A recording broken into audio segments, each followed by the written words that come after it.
Herkese merhaba, kanalıma hoş geldiniz. Yepyeni bir videoyla sizlerleyim. Kızılcık Şerbeti'nin 95 bölümü yayınlandı. YouTube'da bu akşam en çok izlenen Kızılcık Şerbeti'nin Doğa Fatih sahnesinin görüntüleri oldu. Biliyorsunuz Doğa krediyi bağlamak için Japonya'ya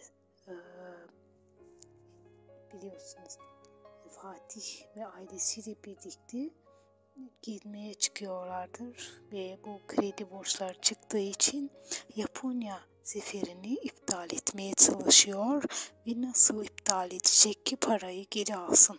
Bu zaman Abdullah Bey'in hastanesine gidiyor ve sahte rapor istiyor.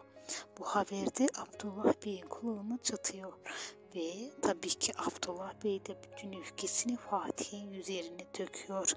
Bu zamanda Fatih de hırsını, öfkesini yine karısından çıkarmaya çalışıyor. Doğa ile Fatih arasında ilk gerginlik noktası ve daha fazlası buradan gözüküyor.